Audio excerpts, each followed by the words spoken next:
Welcome to Campaign 2026 in Mansfield. I'm Steve Cosio, and we have a co-host to my left. That would be, if you're looking at your podcast player, to your right. Karen Marcucci, welcome back to another year of co-hosting. Thanks for having me back. I appreciate it. And we have one race on the ballot this year, but you said it was my favorite.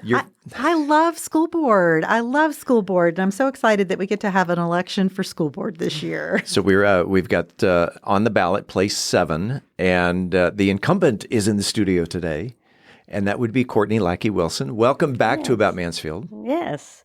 Been here a few times, I think, right? You have been. Mm-hmm. Always a pleasure to have you in the studio. Yeah, excited to be back. For the people who may not know who you are, let's go ahead and start with the Reader's Digest version of who is Courtney Lackey Wilson and why are you running for re-election? Okay. Well, for those that don't know, that I am a product of MISD myself, and I graduated with the best class of 89 from Mansfield High. My brothers also are graduates from Mansfield schools, as well as my children, their spouses, my nieces and nephews, and then their families on both those sides. So we are very proud products of Mansfield ISD. We've seen what the district can do for us and all our different learning styles and different interests that each child has had in our family. And I realized the opportunities that the district was able to give me and build me. Not just in education, but in opportunities as well. So initially, that's for sure the reason I ran, was to give back. You know, kids, I always say kids are my jam. You know, anything kids can do, I love, and I want to be around them and all the things. So the fact that I could be a small part in giving back to the students or making the same opportunities I was given, of course, are much more enhanced than the way, we did things back in the day. But at the same time, it was just, it's a lot of fun. As Karen stated earlier, school board's fun. And it is, because you get to see the opportunities that arise all throughout. So initially, it's always about the kids. Mm-hmm. It was then, the first time I ran, it still is. And my most recent reason for running for re-election is the fact that for some that also don't know, I just retired out of TRS, which is our retirement system for the teachers and staff, anyone that works in a public school district. Mm-hmm. So in going through that process, I did mentoring, trainings, getting all the certifications, all the outside knowledge that I could get to better help and serve our district as well as the district that I work for. And with that, I started recognizing that and was actually told by actual superintendents and assistant superintendents, chief of staffs, especially upper administration that works more closely with school boards, that there was such an influx of new trustees. And that's not bad, but it's also nice to have a good balance, right? Right. So consistency and knowledge, working history, things like that play a big role in what we need to do and what we have to do to keep carrying on. Because Mansfield's always been, tried to be a proactive district, not a reactive district. And it's really set us apart in a lot of instances, simple things and big things. So that would be one of the reasons, that I continue to run because of the students. Always ran because of wanting to give back the same opportunities, but then most recently is the fact of keeping some consistency and working knowledge on the board. Well, for about the next 20 minutes, Karen and I are going to ping pong questions right back and forth to you, and right now I yield to Karen Marcucci. I'm glad that you like students, because that is the purpose of Mansfield ISD. But unfortunately, with all of the changes that have happened with vouchers and things like that, we're really in a time of uncertainty. And enrollment has been declining. And if enrollment continues to decline, what programs or services would you consider consolidating or eliminating? Because we just won't have the budget that we've had in the past. Yes, that's not just a Mansfield thing. It's not just a statewide thing. It's actually a national thing, especially for public education. Anyone that's getting, the funding, the federal and state funding. And I'm going to say, first of all, I don't want to cut anything. We all want everything and all the things, and to keep all of our students, with as many and the best opportunities possible. And we were a large part in approving some of these things. So of course we would hate to have to take things back at this point. But also I will say that our district, we try. Anyway, I'm not saying we're always perfect at it, but we do try to get community input where we can get it, right? And so, for instance, when we started seeing the decline in enrollment, and we had some schools that were, just shy of being even half capacity, we had a community meeting at that time, and a community committee meeting. And that way they could, start to analyze it as well. And our public and our community and our family, which is what it is, it's an MISD family, they were able to see it with their own eyes and help us come up with the assessments and things that we could possibly do. And so, we ran the risk of already having to shut some schools, but they were able to, and the administration team, so I don't want to take away from all the work they do, because they do a lot, came up with some of these opportunities that you've seen lately, like the open enrollment, and the academies, also the choice schools for some of those campuses. The intentions were to help retain the students we already had, or keep them, or get them back to the district, but also now that we have the open enrollment plan, that would also bring it in. So what I would say is, and this is going to happen for everyone that's not aware, we will have another committee regarding this particular topic, and we can let our community weigh in again on maybe the direction we need to go. It'll be actually a community budget committee. So it's going to be really interesting. And that way, it's because it's not just about us or an individual board member and what we think and what we think we know and things like that. So it's always better to get, teamwork, and we will always, students, of course, are always first in all our choices and decisions. And we try to do the best we can for them. With that, in the situations regarding the budget, our teachers and our staff, and especially our teachers, are at the forefront of our, of our work and our decision making. So we want to really be able to take care of them. I mean, they're I always say they're our boots on the ground, because they are. Mm-hmm. And they're doing the good work and the hard work. And what's amazing to me is so many of them wouldn't even, I don't know that they call it hard, because they love their jobs so much. They're so good at it. And so great with our students. And so keeping our teachers and retention, would be a big thing for me with the budget, because again, like I just stated, consistency and history and working knowledge play a big role in the success of our district, which is our student success. And so it's the same with our teachers, being able to take care of our experienced teachers, Right. So that's going to be, a big thing for me, is taking care of obviously our students, but also our teachers and our campus staff, and then also letting our community weigh in on this budget committee. I think that'll be great to hear from them. As an incumbent school board trustee, what achievements or initiatives are you most proud of during your current term?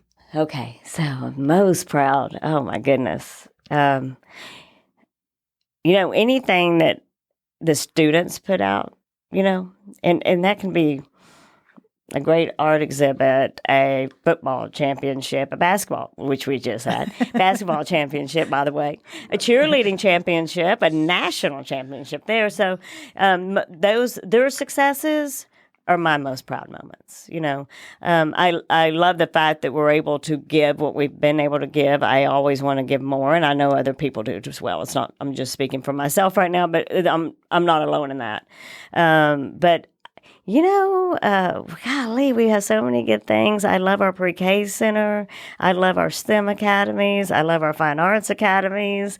I love our ag farm. I mean, I don't know that there's just one thing. Now, are you speaking to me as personally as well, or right now as a board member in our school district? As a board member. Okay. Yeah. I don't know anywhere that I'm disappointed. Okay. I'm really proud of our district and all that we've accomplished. I'll be honest. It's probably easier to say that I'm not disappointed, because I'm so impressed. So how long have you served on the board? This will complete my 15th year. So How long do you plan to continue to serve, and what legacy do you want to leave? What do you want people to remember about you? So I kind of, it's not some kind of game plan for me or anything like that. As long as I feel that I can do the good work and serve our district to the best of my abilities and bring in, like I said, the experience and the working knowledge, not just as a board member, but also as worked in the industry. I don't know that I have a set time, this, I would say this will most likely be it, if I'm reelected. But you never know, right? I mean, never thought I'd have 7 kids and a little bitty tiny grandbaby either. So there you go. And so in leaving a legacy, though, that what do people want to remember about Courtney Lackey Wilson and having served on the school board? I just want, or I would hope that, I know I can't make all people happy all the time, and I get that. What I do hope that people see is I do have compassion for all people, and I do respect everyone's beliefs and how they feel. So I hope that they see that I did work my best and did what I thought was right and good for the majority of students and staff. And so I would just hope that they would see me as a person with a heart. So one of the things that people struggle with is test scores and things like that. So how should the board measure success beyond test scores? Because we want students to look at themselves so much more than just a single digit on a piece of paper. So what are your thoughts on that? So how should the board measure success beyond test scores? I think that we see it in multiple different ways. Like I mentioned earlier, we have successes, on the field, off the field, in the classroom. We see it in their projects and presentations. We see it sometimes in their volunteer work, that we know that it's a well-rounded person that we're helping and assisting and developing and creating. So I think that, when we, it's the old adage at home, too, with your children, right? They may not barely scrape by with that C&D, but at the same time, how good is my kid? He's a really good person, right? And so I think that they show us all the time, every day. There's so much and good to so many, and if not all of our students, that I think that it's measured in the other things, And then there's some things that are a little more measurable that aren't necessarily all about the test score, like the CCMR ratings that we have. By the way, where we're rated, right? Okay, now explain what that is for those that don't know. Career, college, and military ready. And Mansfield ranks at 5 on that one, or 1 on that one. And then the other one, I do have to toot this horn real quick because this is my most favorite stat concerning that. Our college-ready campus, early college campus, which houses inside of Timberview High School, for those that don't know, on average, I believe the national and maybe even state average for the students that graduate with an associate's degree from that while they're attending that high school. And it's really cool because they walk the stage with an associate's degree one weekend before they get their high school diploma, right? Mm-hmm. So the national state average is about 40%, at least the last I was told. So, I'm not like the mathematician on that one, but the last I was told. Mansfield, however, the last 3 years have 100% rate of every one of our seniors. And if we're tooting horns, I'd like to announce that my daughter is a graduate from the early college she was high one school. of those classes that made the 100%. We're just tooting horns all over the place, aren't we? We're horn tooters. So there are other ways that I think our students show successes, even if, the test scores. And sometimes it's just the way a kid scores. Sure. I mean, I've seen some kids that, knock it out of the park on a daily basis with the projects and their curriculum, their daily grades even, and their basic, either classroom test scores. And then they just, don't necessarily, they're just not test takers, you know? Mm-hmm. So I'm glad that we have other ways to show that they've accomplished and big time accomplished. Speaking of tests, let's talk about the STAR test. Is it going great, or do we need to revamp it? And I asked the superintendent this actually just yesterday, mm-hmm. as she sat in this very chair, that anxiety seems to be high around the time a STAR test, not only the day of, but leading up to it. Mm-hmm. STAR test is Friday. Oh my gosh, it's Monday, and we're not looking forward to Friday. Tuesday, the anxiety rises and rises and rises. Mm-hmm. Is there a way to revamp the STAR test, even to the point where the kids don't even know they're taking the STAR test? That's a good point, and I was thinking that actually while you were saying that, what you and Dr. Spencer talked about. I do think so. I don't know that it's so much different in the way they take it as much as the pressure that's put on or the way it's presented even, we all know somebody like that. I always laugh and say, well, it's just a presentation. They're a great person, and sometimes they're blunt like me, and so I think it's the same thing, with that because, I don't have a problem with being finding a way to assess us and make sure that, our district's doing their job. But at the same time, when so much focus is put on that, and then the teachers start to feel it, right? Because they want to teach what they're supposed to be teaching, what their curriculum is and what they're trained to teach. And in our case, written the curriculum for, because we were able to write our own curriculum. And so I think that, yes, Steve, I think that's a really good point, that if we could find a way to present it, or where it just feels like another Friday test, in the classroom, things like that. I think that if it wasn't so, because the kids know, when there's certain grades that will be held back if they don't pass, right. they get so many chances and things like that. So I just think if we could find a better way to present it to them, and like you said, maybe find a way that they don't even realize they're taking it. I do feel like we need an assessment of some sort. Who doesn't need an evaluation? We all need one at work, right? And different ways of doing that. But I think that if we can somehow take that anxiousness and anxiety out, because again, going off what I just said about some people not being test takers, you take a non-test taker and then you double down with some anxiety, or, like I had boys that were 1 year apart. And one was not a test taker and struggled a little more in school. Well, you can imagine the stress he was under with the STAR test, because if he were to get held back, his baby brother's in that class. Oh, no. Mm-hmm.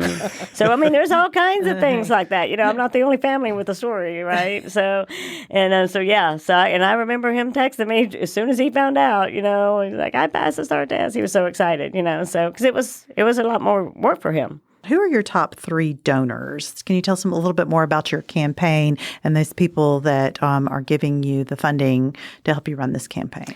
So I don't have any actual funding in yet. I believe some was coming, as, with a little bit of the family story earlier, I'm a little bit behind on what I usually am. But I've also not ever really sought out after, like gone to people and asked for donations for my campaign.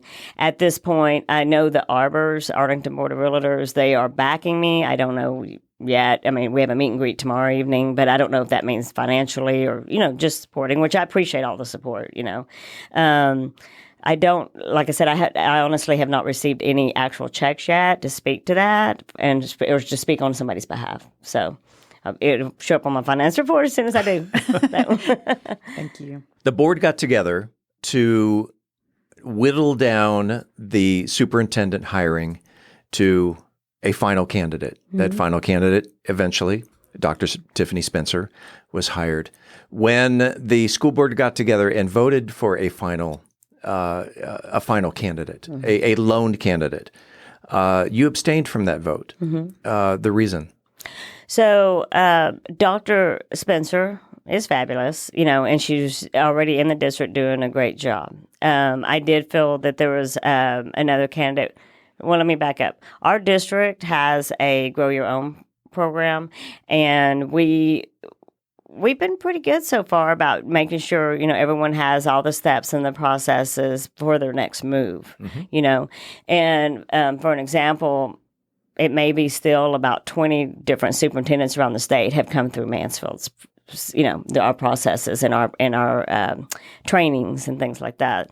And our Grow Your Own, it starts with, a parent want to be a teacher want to be a principal want to be a soup, So I just was very familiar with that process. I'm very, I like process procedures. I like to know or feel that I'm setting up any of our staff members for success, And so the reason I didn't think she deserved a hard no, because I do have confidence in her as a person and who she is as an educator and her knowledge. But I just also felt like, there was another candidate that had more experience directly with the position going in. And that was the only reason why. Dr. Spencer is also alumni. Yep. And she and I graduated 10 years apart. I actually watched her play basketball. Didn't know I was watching the future superintendent play basketball, but I was watching some really cute kids play basketball. And she went to school with we have some mutual good friends, as well as she went to school with both my sister-in-laws. Oh. And played basketball with one of them, actually. And so, I knew of her. I know the person she is. I know the caliber of person she is. I know that, and she and I we have a great working relationship. She knows me. She knows how I am about, she did not take it the wrong way, in case you're curious. So yes. With the Grow Your Own program, why the national search for a superintendent? I didn't vote for the search either, the search firm. Okay. For me, the process would have looked a little more like, and just from the experience, I've got a pretty good track record on hiring superintendents. There you go. And so we've had some pretty good ones. Dr. V, and so and Dr. Cantu and Bob Morrison, but no, we've had a pretty good track record. And again, we have a lot. And I say because I'm so super proud of them. They know this about me. I see them at conference, and I told them I walk around like a mama hen. My chest bowed out, acting like I made them all. I can just let me pretend. And so, but we have a lot of good ones. So ideally for me, it would have been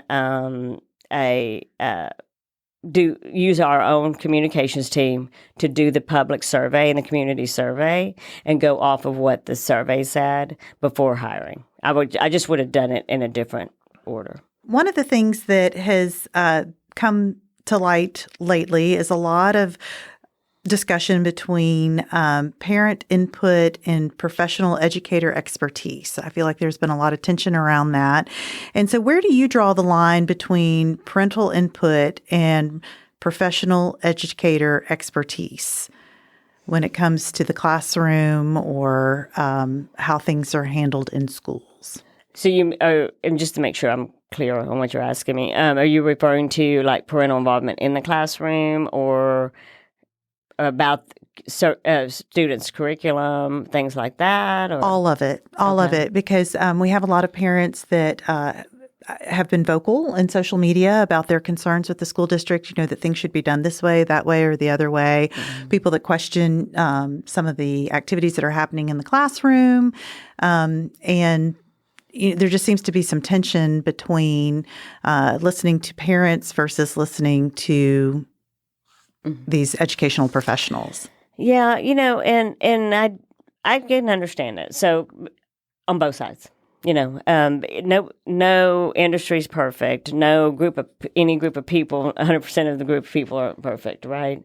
And even when I have been a part of training a younger employee or staff member in the district, one thing that I'd always remind them is, remember, no matter how upset or right or wrong you think a parent is, they've also entrusted us with their most prized possession, right?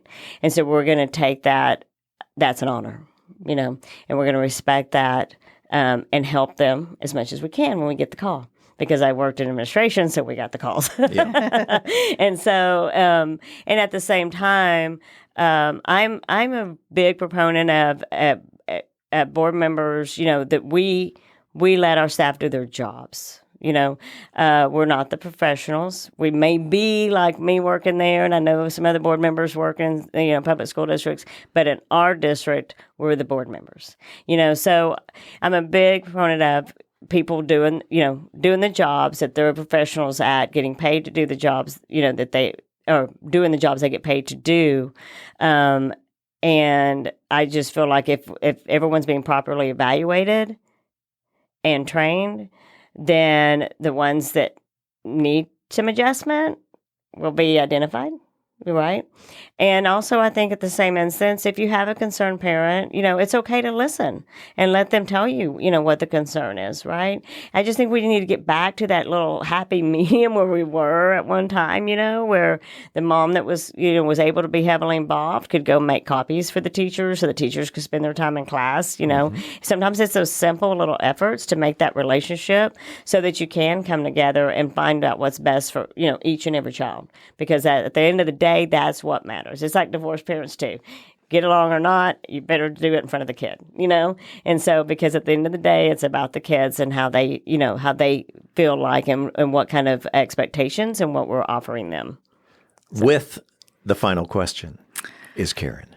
Okay, I loved school. I thought school was so much fun. Me too. But every now and then they would let us have a really special day and we'd get to go on a field trip. So I would like to know, what was the best field trip you ever took as a student?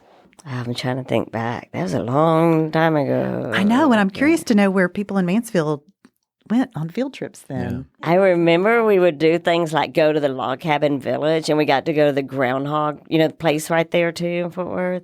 The zoo was always amazing. I mean, I'm just a kid that likes the zoo anyway. Like, I'd go to the zoo today if y'all want to go. But it's funny, everyone's mentioning the zoo. Oh, really? Well, I thought it was really funny because I told Steve I would be concerned to mention the zoo because he's from San Diego, and he would be like, "Oh, your zoo wasn't anything." The world famous zoo. Well, see, some of us with family in the hill country, we went to the San Antonio Zoo because you can ride the elephants at the San Antonio Zoo. Oh, wow. There's a trip for you. And then also, some of our campuses, and my kids were at one of them that does that, is the South Texas field trip. It's like 3 days. And so, we did the Alamo and things like that. And, I'm a history buff, so those things are fun for me too. But, I think that back in the day, we kind of just did, the basics. One time I got to see the swimming pig at Ocarina Springs. That's something to talk about. Wow. Wow. I don't know where to stop. It just keeps going. So, and the stock show was probably considered a field trip back in the day, although we were all participating in it, So, yeah. But I don't know. Now we have so many great campuses and stuff in our district that you can almost do field trips without leaving town, Courtney Lackey Wilson, how can people get in touch with you, or if people want more information about your campaign? Do you have a website? Do you have a Facebook? Do you have a TikTok or whatever? I have both, a personal and a campaign Facebook page. And then I have, yes, I have a district email, but for working on the campaign, you can use just Courtney LLW at iCloud.com. And that's my three initials, Courtney LLW at iCloud.com. And if it's something you would like to discuss more personally, you can always email me and ask for my cell phone number. I've always handed it out if somebody needs it and wants to have conversation. So that's probably the best way to do it right now. Okay. I'm not real good with websites, so I don't necessarily want to advertise. Election day is May 2nd. Early voting is April 20th through the 28th. She's running for re-election for place 7. That's Courtney Lackey Wilson. Good luck on May 2nd. Oh. Thanks for being on About Mansfield. Thank you, Steve. And I know that, there was a little bit of concern. I'm glad that you're very nice and not biased, because I do know. Your support somewhere else. So I do appreciate that. And I just ask that you come out and vote. That's the most important thing, to always use your voice, right? Mm-hmm. And come out and vote May 2nd. And would appreciate your vote here. And please feel free to reach out, with any questions. Thank you.